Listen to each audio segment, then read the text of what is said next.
validasi pendaftaran perseroan perorangan. Ada beberapa peserta yang sudah pernah ketemu kami, ada beberapa peserta yang masih baru ketemu kami. Insya Allah kegiatan hari ini bisa bermanfaat untuk kita sekalian. Baik, hari ini saya izin memandu penyampaian materi dari narasumber lokal. Kalau saya bilang narasumber lokal, karena beliau ini betul-betul berasal dari Gorontalo. Boleh saya perkenalkan dulu beliau sebelum saya mengundang beliau. Beliau adalah Bapak Yunan Harahap. Beliau adalah pengusaha dan trainer.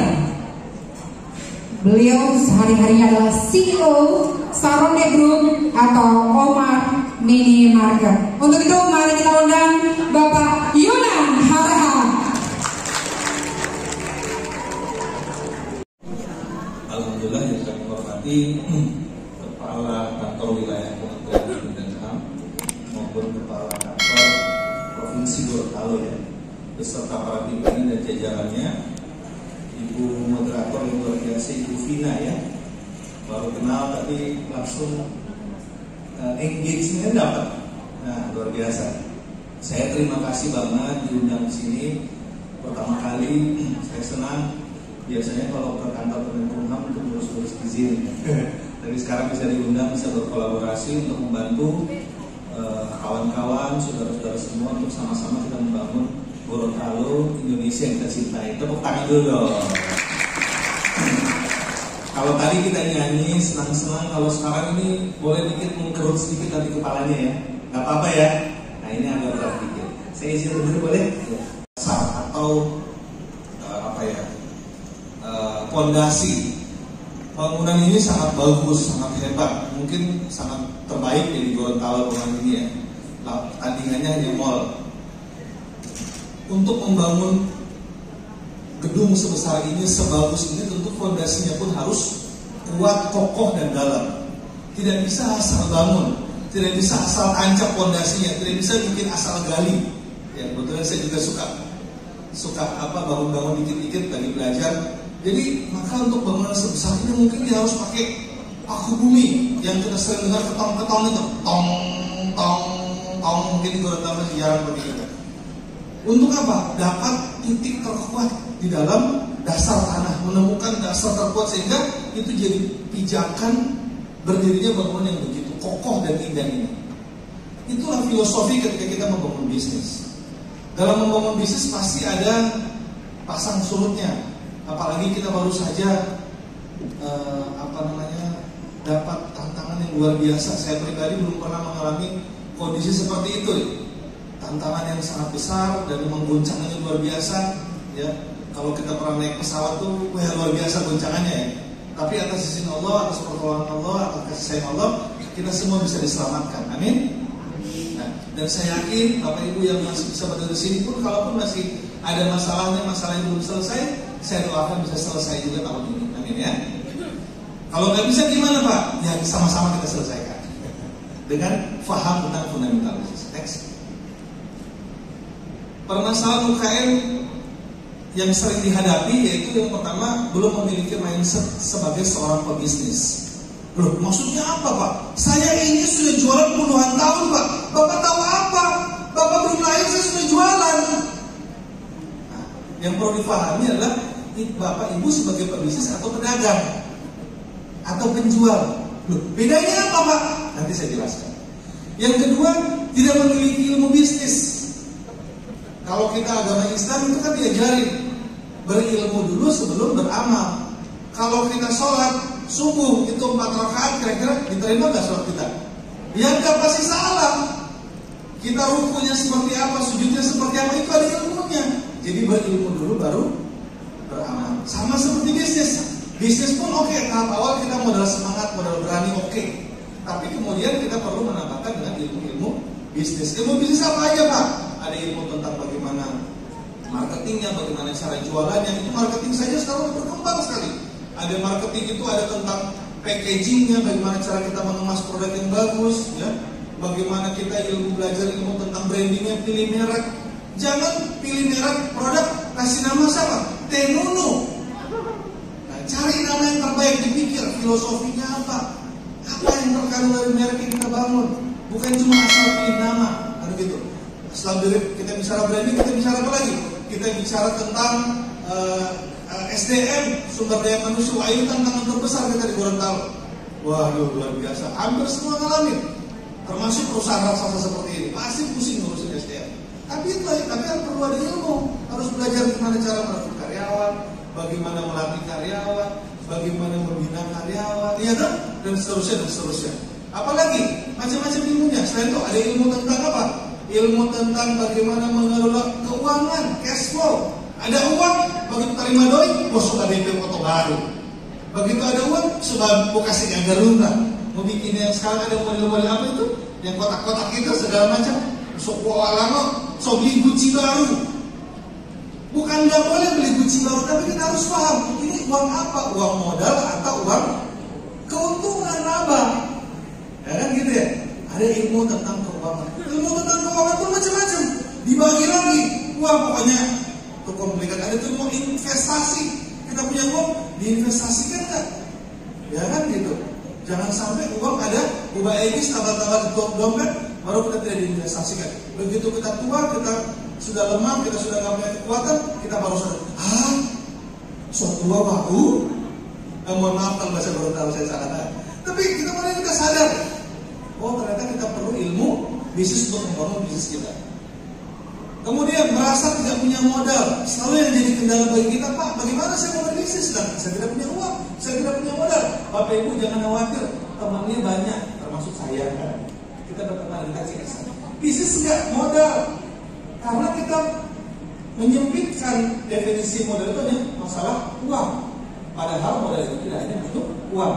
Orang percaya kepada kita itu adalah modal. Contoh, ada orang kasih masuk pada saya, ketemu berapa saudara saya di sini. Ada Ibu Rizna, Ibu Rizna katakan dong. Ibu Rizna kasih masuk barang saya. Ibu Rizna kasih barang ke saya, berarti beliau kasih modal ke saya untuk dijual. Kenapa? Kenapa beliau kasih modal ke saya? Karena beliau percaya kepada saya. Ibu Rizna percaya bahwa barangnya tagihannya akan saya bayar. Coba kalau Ibu Rizna tidak percaya, dia mau mulai Pak Budi, bukan berakal. Kita tidak mau kasih lagi barang-barangnya. Akibatnya apa? Kita susah jualannya. Betul ya? Jadi modal itu Bapak Ibu, kalau seorang pengusaha, kalau Bapak Ibu ingin membangun bisnis dengan fondasi yang kuat, bangunlah kepercayaan orang. Atau bahasa kayaknya sekarang itu integritas. Di mana-mana kita bicara fakta integritas. Orang kalau punya integritas Bapak Ibu, dalam kondisi apapun, kalaupun misalnya kita jatuh, kita bisa segera rebound. Kita bisa segera bangkit. Karena apa? Modal kita adalah kepercayaan, integritas kita.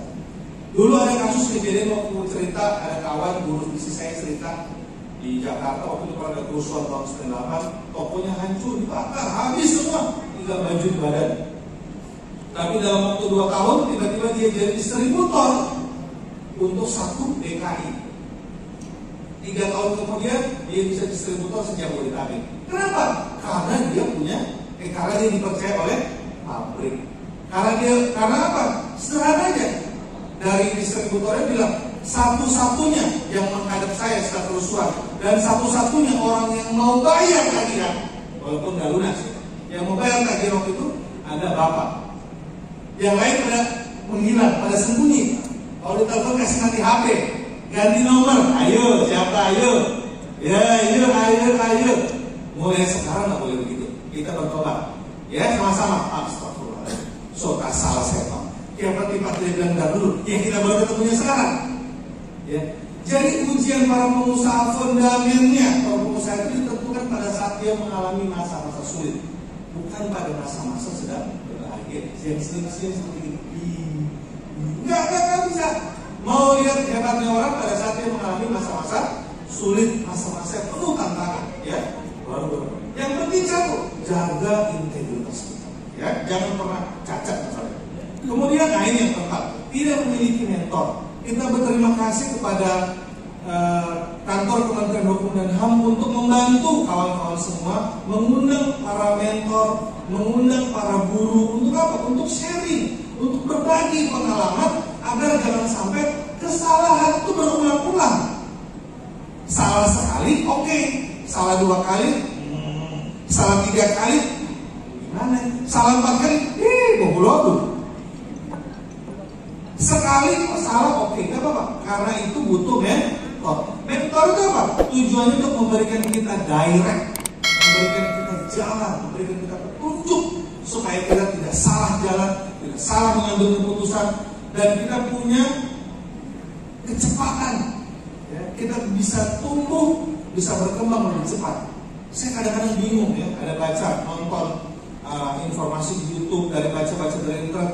Ada orang bangun 2 tahun bisnis, tiba-tiba punya ratusan cabang, tiba-tiba omsetnya miliaran dolar. Saya bingung, gimana caranya? Begitu saya telusuri, oh ternyata mereka itu punya mentor.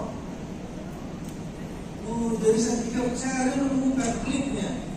Oh, kalau kita pengen cepat bertumbuh, kita pengen cepat berbisnis, maka kita perlu punya mentor. Nah, kita terima kasih sekali lagi, kita berikan aplaus yang meriah buat kantor teman-teman kantor wilayah Gorontalo ya.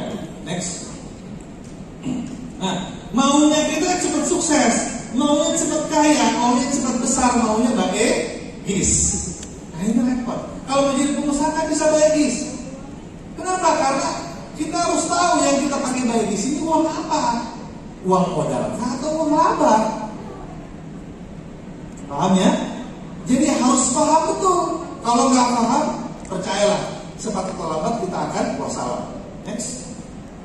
Nah, ini mindsetnya, ini tadi saya bilang, Pak, saya sudah puluhan tahun tak kerja. Bapak apa tahu apa?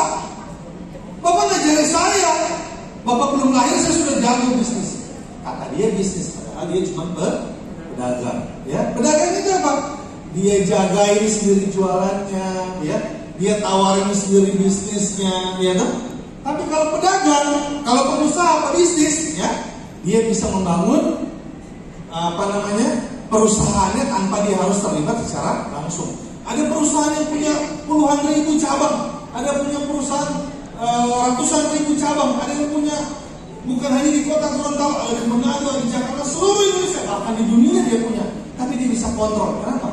Karena dia punya mindset sebagai seorang pebisnis. Tapi kalau kita punya bisnis, kita punya toko, kita tungguin sendiri, kita jagain sendiri, dari buka sampai tutup, ya kita masih levelnya level pedagang atau tukang jual kelontong. Pak, tapi apakah salah begitu? Tidak salah. Tahap awal kita perlu begitu, tapi tidak bisa terus menerus seperti itu. Ada namanya tahapan kita membuat sistem atau systemize your business, ya. Nanti insya Allah akan saya singgung sedikit. Next.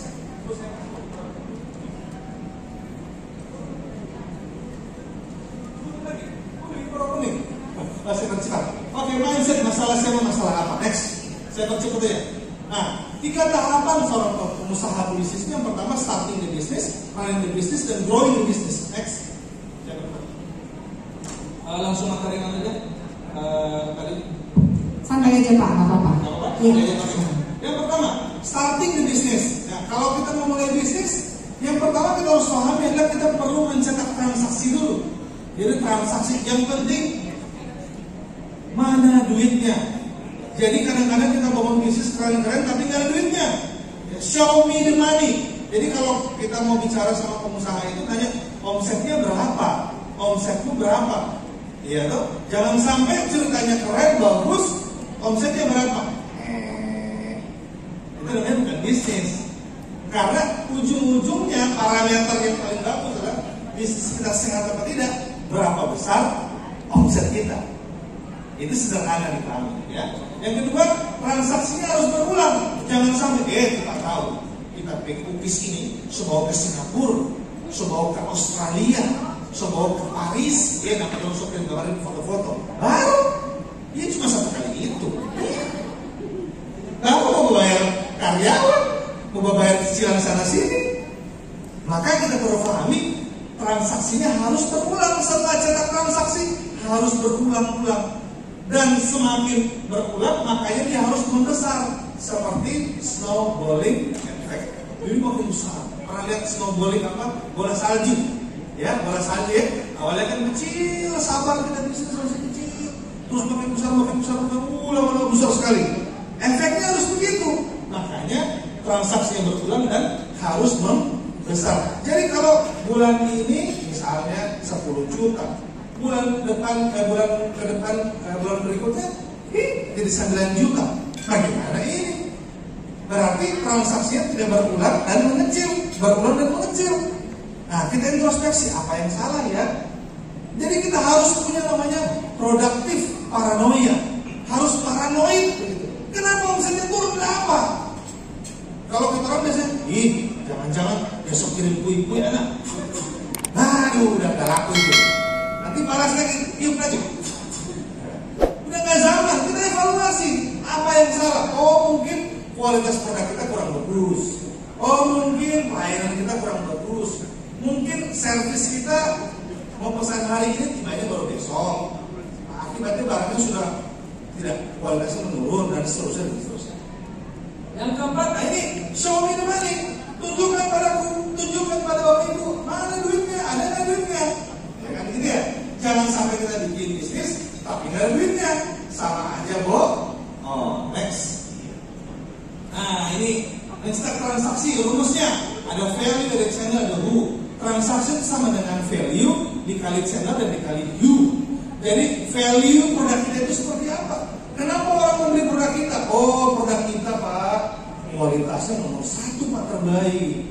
Kita orang punya cookies ini Pak, bahan-bahannya itu memang bahan-bahan terbaik.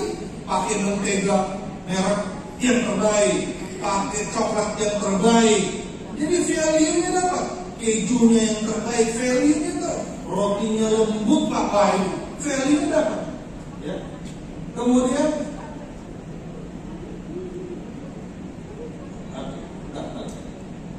value.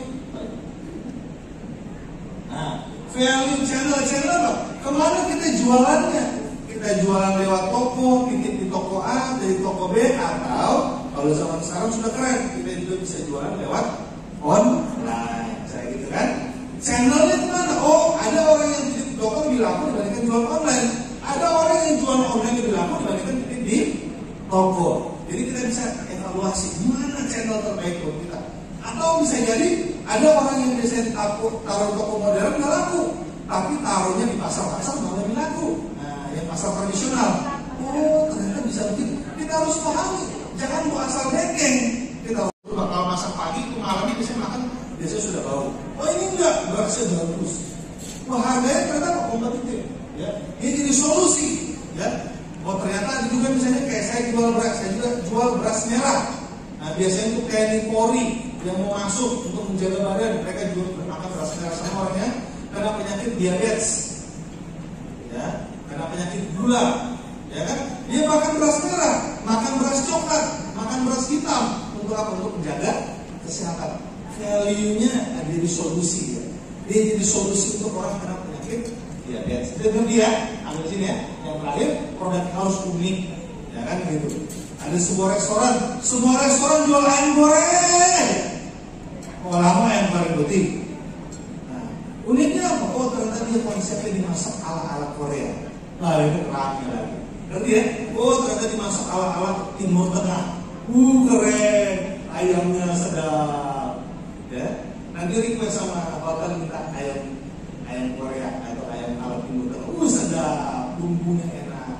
Ayamnya sama. Tapi ketika dia punya keunikan, maka produk kita punya value di atas rata-rata. Ya, mudah-mudahan dipahami ya. Next.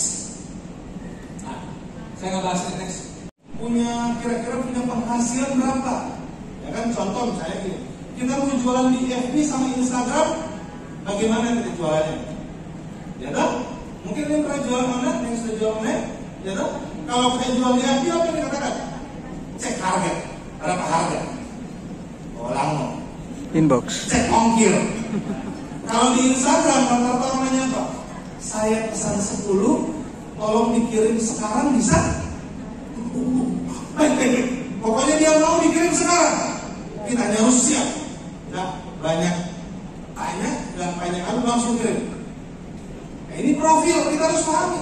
Kalau kita jual di FB, cek ongkir, cek harga. Boleh mau kurang.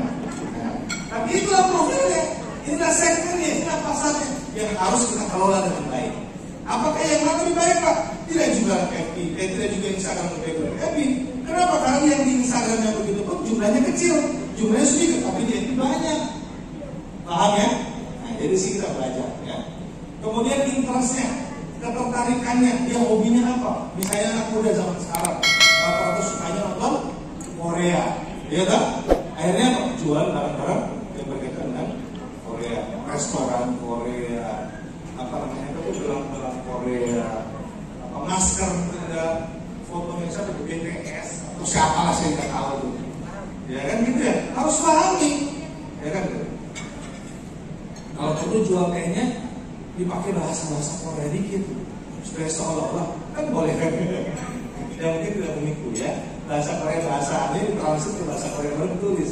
Oh jadi aku jangan dari Korea stop. Itu saya dulu lah bisa. Gitu? Karena banyak kadang-kadang ada produk-produk yang ternyata itu kita kira produk luar negeri, ternyata itu produk lokal. Banyak seperti itu ya. Next, oke, terus Pak. Next. Nah, 5 tahapan transaksi bisnis ini perlu. Nah, ini ya. Nah, kita kalau mau bisnis, sudah tahapan mau tadi starting the business, running the business. Di running the business, ketika kita sudah running, sudah megang bisnis kita butuh izin. Nah, ini ya tema kita pada siang hari ini. Nah, legalkan bisnismu. Izin itu begini. Ada orang, anak suka Pak kita, kita cinta sekali sama anak. Baru kapan anak mau nama Pak kita? Tunggu dulu, Pak kita. Katanya cinta, katanya sayang, tapi kenapa nggak dilegalkan? Nanti ya, dengan ini kita sudah punya usaha yang legal, ada sah. Nah, kalau Bu Vivi ya, Bu Vina bilang, ya kamu sudah sah sebagai pengusaha gitu. Harus gitu dong. Saya terima bisnisnya Ibu dengan izin-izin sekian. Jadi harus legal bisnis. UKM nggak bisa kita tanpa izin terus. Karena besok-besok Bapak Ibu pengen berkembang, pengen di toko A, toko B, toko C. Nanti kalau nggak ada izinnya gimana? Jangan-jangan ini bisnis nggak ada izin. Hati-hati bahaya kan? Jangan sampai ini nanti tidak terstandarisasi ya. Jangan sampai ini kalau ada apa-apa tanggung jawabnya bagaimana? Ya, no? Kalau kita punya izin, maka kita berbisnis dengan lebih tenang ya. Karena semua sudah. Karena untuk mendapatkan izin pun tentu ada prosesnya. Tapi kita harus pahami bahwa kalau kita mau besar, kita mau bertumbuh, bahwa kita perlu membuat bisnis yang ada izinnya dengan jelas ya. Perjanjian notaris ya, kalau bisa. Ya. Kalau untuk PT, tapi saya persoalan perorangan pakai notaris Bu ya. Tanpa notaris, itu lebih hebat lagi luar biasa pemerintah bikin ya. Jadi bisnis kita makin dimudahkan ya. Kalau sudah persoalan terbatas itu minimal 2 orang, setahu saya minimal 2 orang, dan itu harus notaris, bayarnya juga cukup mahal, ya Bu ya. Nah kalau persoalan perorangan mungkin lebih murah. Ya, saya belum tahu infonya, nanti bisa dijelaskan Bu Vivi ya. Kemudian legal drafting harus semua main legal ya. Ada pencatatannya, ada buktinya, ada kopiannya sama-sama kalau kita mau berkembang ya. Kemudian ada detail SOP. Kalau bisnis kita sudah mau running, kemudian mau growing, maka perlu ada SOP. SOP apa contohnya?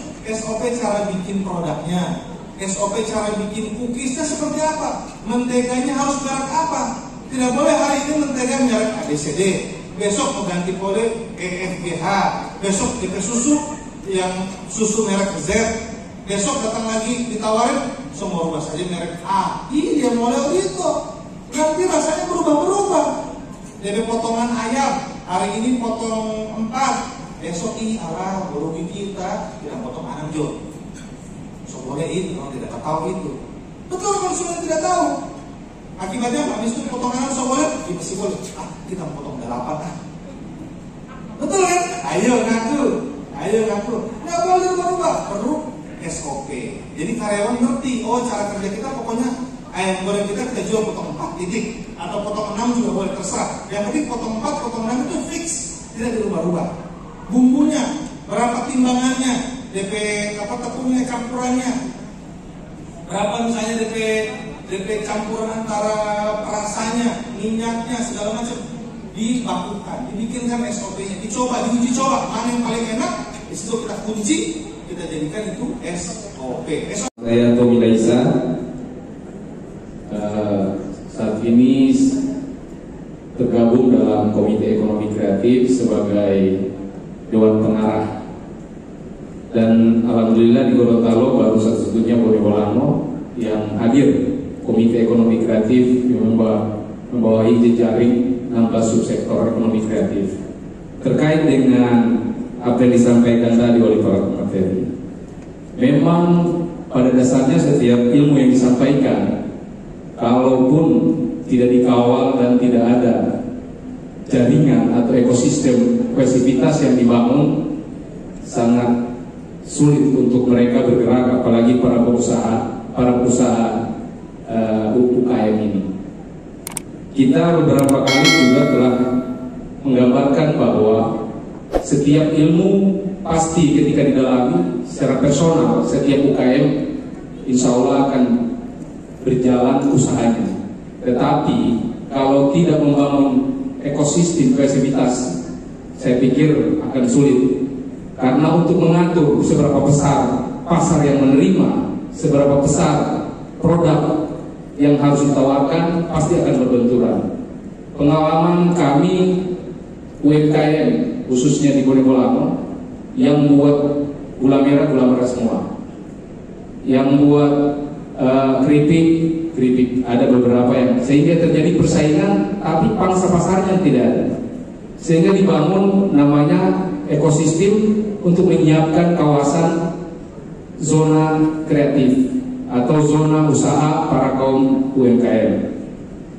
Ini maksudnya adalah agar reaksi pengembangan UMKM ini dapat dikawal secara berjejaring terhadap apa yang disampaikan oleh materi tadi. Yang kedua, membangun dunia usaha UMKM terhadap tantangan dunia digital. Kenapa di kita ada 16 subsektor? Karena nggak mungkin ibu-ibu bikin keripik dia yang berpikir tentang brandingnya, apalagi terhadap sosialisasi pendaftaran perseroan ini. Mereka terus dituntut untuk sudah ada nama usaha, saya bikin keripik, saya bikin packagingnya, tentunya harus ada ekosistem. Saya tambahkan tadi yaitu mari kita bangun ekosistem, sepakat bahwa berjejaring itu sangat penting. Ada 16 subsektor bagian digital tentang branding ada. Di kami insya Allah bisa bantu. Kalaupun ada yang ingin videonya untuk ditayangkan, dipromosikan di media sosial, di Komite Ekonomi Kreatif siap membantu para pedagang UMKM. Terima kasih. Baik. Siap malah. Harusnya saya marah loh, enggak. Malah saya bilang nanti kalau saya kekurangan produksi, saya lemparnya ke kamu ya. Tapi yang penting kamu standarnya begini. Kita bahan bakunya ini. Kamu datang ke sini, kamu belajar, diajarin ulang. Saya sudah tahu, langsung belajar ulang. Tapi akhirnya bisa dia tutup. Itu yang saya sedih. Ya karena corona lah. Karena semua orang kena corona. Karena ternyata ini bukan masalah sekedar bisa bikin kue saja. Ini bukan cuma sekedar bisa bikin sagela saja. Tapi bisnis itu complicated. Bisnis itu menyangkut SDM, menyangkut manajemen keuangan, menyangkut masalah manajemen tempat, menyangkut tentang peraturan perundang-undangannya, menyangkut macam-macam. Banyak, itu complicated. Tidak sesederhana itu. Tidak sesederhana itu, bro. 갑자기 내게 나타나준 너, 난 아무 말도 할 수가 없었지. 첫눈에 반한다는 이야기가 널 보는 순간 이해가 됐어. 매번 야야야야야 불러 널 야야야야, 내 맘을 고백하려고 타이밍만 보는 나. 그런 나를 넌 보며 왜 그러냐고 묻네, 너 때문에. I'm going crazy. I'm going crazy. 무뎌져 버린 내 가슴이 뛰어. I'm going crazy, yeah. 흘러만 가고 기다리다 지쳐 그만 널 놓칠까봐. 하지만 성급한